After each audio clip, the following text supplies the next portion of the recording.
Start. Mr. Chairman, as the budget is concerned with the provision of means by which the second 5-year plan may be carried out, and as subsequent budgets will inevitably be concerned with the same subject, it is necessary to know what the exact cost of carrying out the plan will be.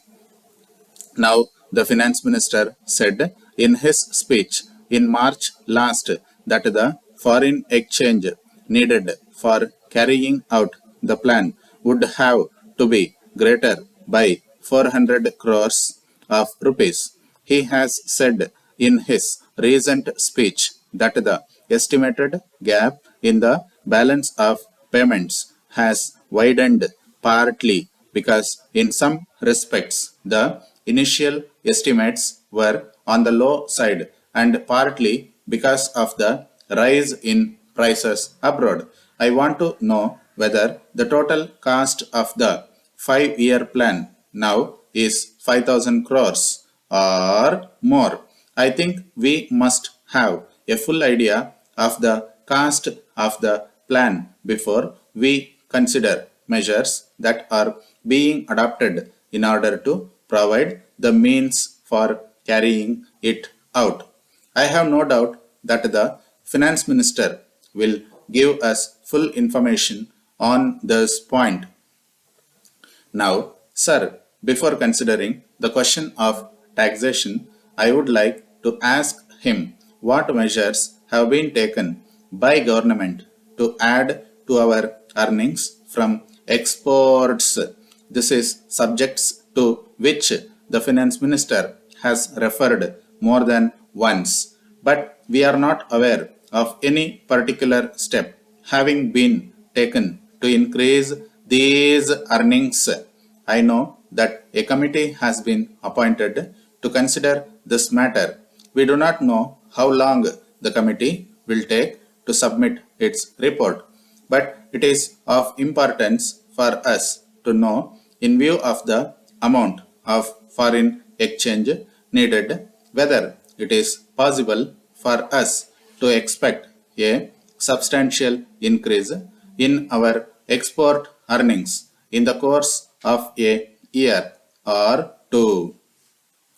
The finance minister has made remarks which lead one to expect that there will be no further taxation during the next 3 years. If the state governments fail to discharge their duty, then the finance minister will come forward with new measures of taxation to the extent that new resources are necessary. The attempt of the center seems to be increase the resources. This is practically what the finance minister said in March last.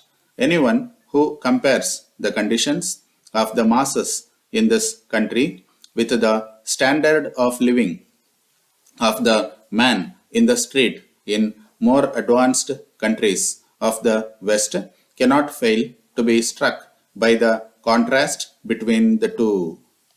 It is not possible for me to take all the taxes that are going to be imposed into consideration, but I will say just a few words about 2 or 3 taxes.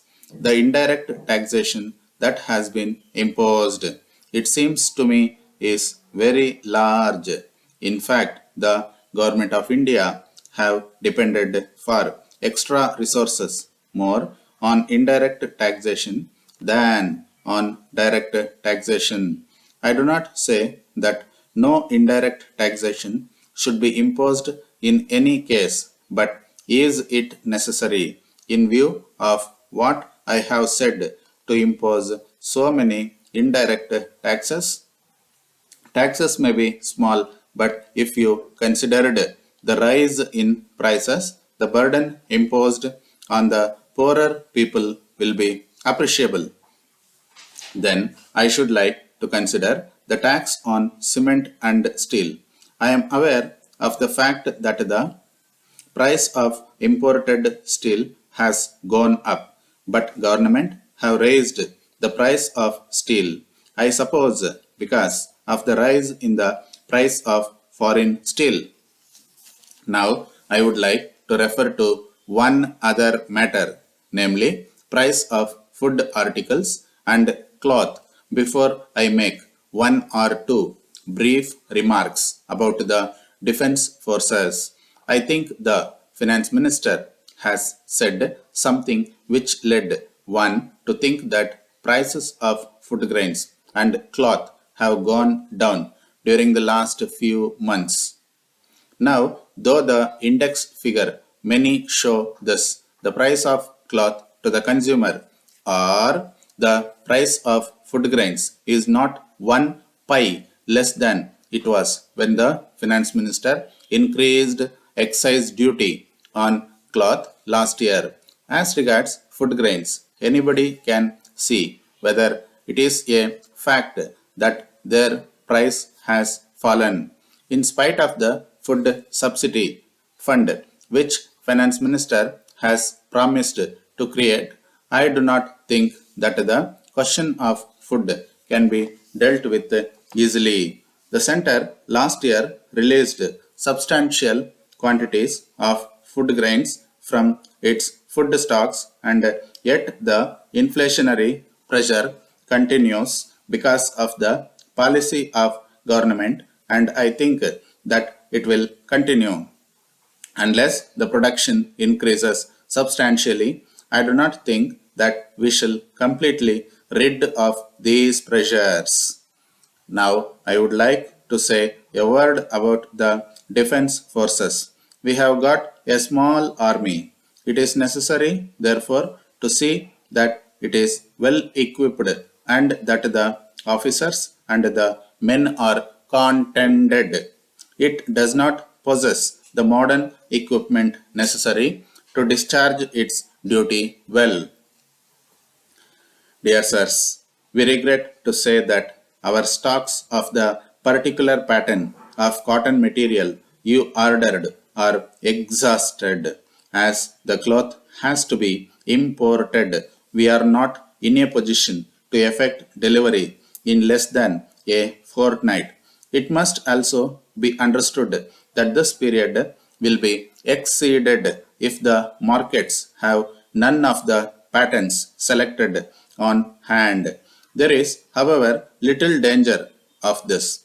If your demand is so pressing as to necessitate immediate delivery, we are prepared to supply a material in some ways inferior but adequate for most ordinary purposes. We suggest, however, that it would be better for you to suspend the execution of your order immediately unless such a course is for special reasons inadvisable. We thank you also for your enquiry for silk materials. We no longer manufacture the particular line you requested, as owing to the entire absence of enquiries for it over a long period, it seemed to have become unpopular with our customers. We venture to think, however, that you will consider our new line even more satisfactory. The new cloth is much finer and it made in a variety of attractive colors. The popularity it enjoys among the leading manufacturers is evidence of its value. Our sales of it have increased daily since it appeared on the market. You will find enclosed a price list of full range of patterns, and we feel that a trial order would enable you to share our confidence. We regret to hear that the curtains dispatched in execution of your order have not met with your approval. These articles have always been popular with most of our customers. We were disappointed with them. To settle this point, we should be pleased to send a representative to conduct an inspection.